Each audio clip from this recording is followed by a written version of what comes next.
Hello बच्चों, आज हम सीखेंगे कैसे किसी परमाणु की संयोजकता निकालते हैं।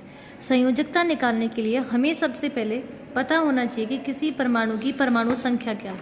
हमारे पास 1 से 20 तक परमाणु संख्या है। जैसे एक नंबर होता है बच्चे हाइड्रोजन, दो होता है हीलियम, तीन होता है लिथियम, चार होता है बेरिलियम, पाँच boron, 6 carbon, 7 nitrogen, 8 oxygen, 9 fluorine, 10 neon, 11 sodium, 12 magnesium, 13 aluminium, 14 silicon, 15 phosphorus, 16 sulphur, 17 chlorine, 18 argon, 19 potassium, 20 calcium. हमें जो 10th क्लास तक पढ़ने होते हैं वो ये 20 तत्व होते हैं जिनको हमें पढ़ना होता है, और इन्हीं के सामने जो नंबर लिखा हुआ है, जो सीरियल नंबर है, वही इनकी परमाणु संख्या होती है। एक परमाणु संख्या हमें किसी भी परमाणु की जो परमाणु संख्या होती है वो लगभग 3 चीज़ें में बता के जाती है। जैसे मैंने कहा कार्बन, अगर कार्बन की परमाणु संख्या 6 है तो वो आपको 3 इन्फॉर्मेशन देती है कि इसके पास 6 इलेक्ट्रॉन हैं, 6 ही प्रोटॉन हैं और 6 ही न्यूट्रॉन हैं। ऐसे ही अगर बेटा मैं बात करूं जैसे सोडियम, अगर सोडियम का नंबर 11 है तो इसका मतलब ये हुआ कि इसके पास 11 इलेक्ट्रॉन हैं, 11 ही प्रोटॉन हैं और इसके पास 12 न्यूट्रॉन है। लगभग इसलिए मैंने कहा क्योंकि किसी के पास एक आध न्यूट्रॉन ज़्यादा होता है। ऐसे ही जैसे अगर मैं बात करूँ क्लोरीन की, क्लोरीन का नंबर है 17, तो इसके पास भी कितने होते हैं? 17 ही इलेक्ट्रॉन होते हैं, 17 ही प्रोटॉन होते हैं और लगभग 17 ही इसके पास न्यूट्रॉन होते हैं। ठीक है, हमें जब भी किसी भी परमाणु की परमाणु संख्या निकालनी होती है तो उसके लिए हमें चाहिए होते हैं कि उसके पास कितने इलेक्ट्रॉन हैं। जैसे अगर हाइड्रोजन का नंबर 1 है, इसका मतलब हुआ कि इसके पास इलेक्ट्रॉन्स की संख्या कितनी है? 1।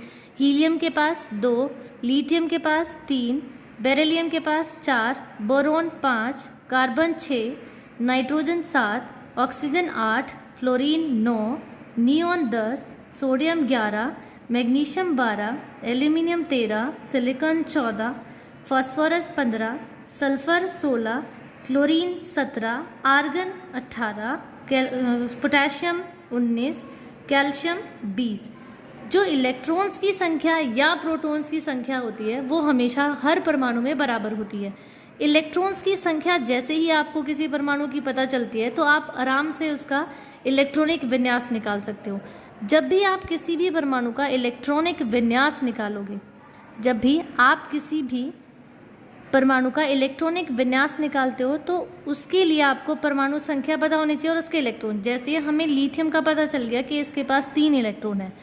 इलेक्ट्रॉनिक विन्यास अगर हम इसका करेंगे तो पहली शेल होती है K, दूसरी होती है L, तीसरी होती है M और चौथी होती है N। जैसे लिथियम के पास 3 इलेक्ट्रॉन है तो उसको हम इन कक्षों में भरना शुरू करेंगे।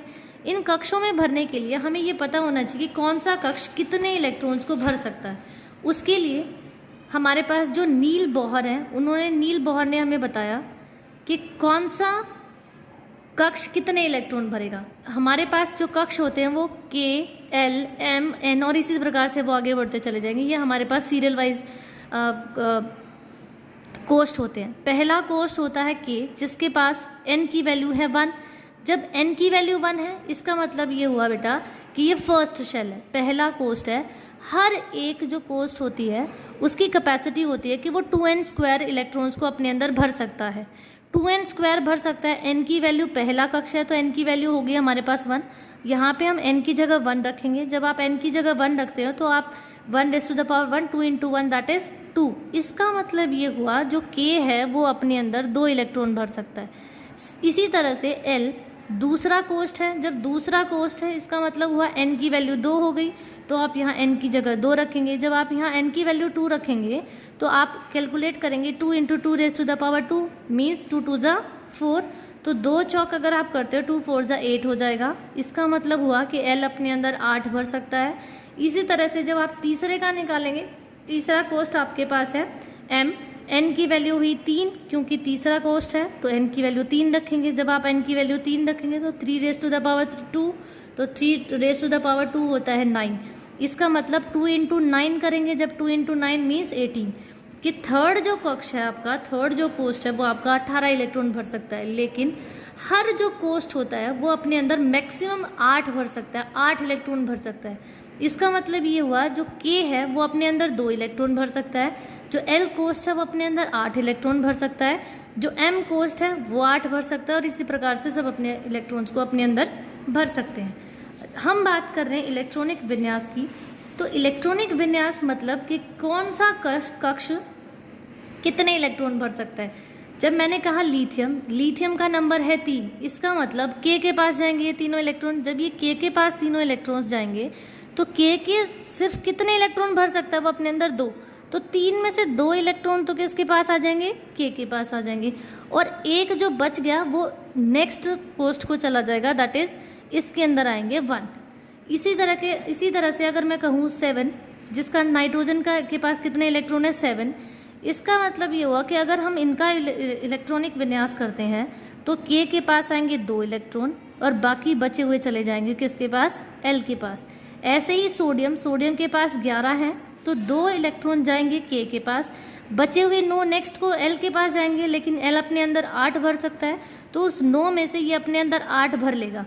लेकिन एक बच गया तो एक जो बच गया वो नेक्स्ट जो कोष्ठ है M उसके पास चला जाएगा। इसी तरीके से आप एल्यूमिनियम की इलेक्ट्रॉनिक विन्यास लिख सकते हैं। एल्यूमिनियम के पास 13 है तो यहाँ पे आएंगे 2, यहाँ आएंगे 8, और जो बाकी बचे हुए 3 हैं वो नेक्स्ट के पास चले जाएंगे। इसी प्रकार से बेटा आप बहुत ही आराम से हर एक जो परमाणु है उसकी इलेक्ट्रॉनिक कॉन्फ़िगरेशन मतलब उसका इलेक्ट्रॉनिक विन्यास लिख सकते हैं। आज हम निकालना सीख रहे थे संयोजकता कैसे निकालने हैं। तो जब भी आप किसी भी परमाणु की संयोजकता निकालते हैं तो उसमें हमें पता होना चाहिए कि उसके बाहरी कोष्ठ में कितने इलेक्ट्रॉन हैं। जैसे यहाँ पर एल्यूमिनियम है, एल्यूमिनियम के बाहरी कोष्ठ में 1 2 3 कोष्ठ है, तो इसके जो तीसरे कोष्ठ है उसमें इलेक्ट्रॉन कितने बचे, 3 इलेक्ट्रॉन है। इसका मतलब ये हुआ कि एल्यूमिनियम या तो भर सकता है हम अपने अंदर 8 इलेक्ट्रॉन, लेकिन उसके पास हैं कितने, 3 इलेक्ट्रॉन। इसका मतलब ये हुआ कि ये या तो 3 इलेक्ट्रॉन किसी को दे दे और अपने आप को 0 बना ले, बिल्कुल खाली कर दे अपनी शेल को, या ये 5 इलेक्ट्रॉन किसी और से ले ले। तो 5 इलेक्ट्रॉन लेने में इसको बहुत ज़्यादा एनर्जी लगती है, इसीलिए ये क्या करता है, अपने 3 इलेक्ट्रॉन किसी को दे देता है। तो संयोजकता होती है बेटा कि कितने इलेक्ट्रॉन्स किसी भी परमाणु के द्वारा कितने इलेक्ट्रॉन्स दिए गए किसी भी दूसरे परमाणु को, या कितने इलेक्ट्रॉन्स लिए गए। तो ये जो इलेक्ट्रॉन्स के जितने इलेक्ट्रॉन्स लिए गए या जितने इलेक्ट्रॉन्स लिए गए हैं इनको कहते हैं उनकी संयोजकता। यहाँ पर एल्यूमिनियम ने 3 इलेक्ट्रॉन दिए हैं, इसका मतलब ये अपने 3 इलेक्ट्रॉन्स किसी को दे देगा, और 3 इलेक्ट्रॉन देकर एल्यूमिनियम जो है वो +3 चार्ज बना लेगा, और यही जो ये इसका चार्ज डेवलप हुआ यही इसकी संयोजकता हो जाएगी। इसका मतलब ये हुआ कि एल्यूमिनियम की संयोजकता है 3।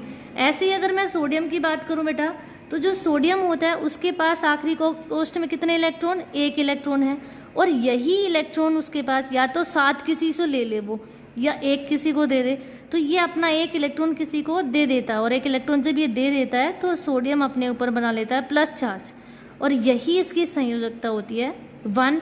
तो हमारे पास सोडियम की संयोजकता हो जाएगी 1। इसी प्रकार से आप और सब जितने भी परमाणु आपके पास हैं उनकी संयोजकता आप निकाल सकते हैं। चलिए आज के लिए इतना ही, थैंक यू।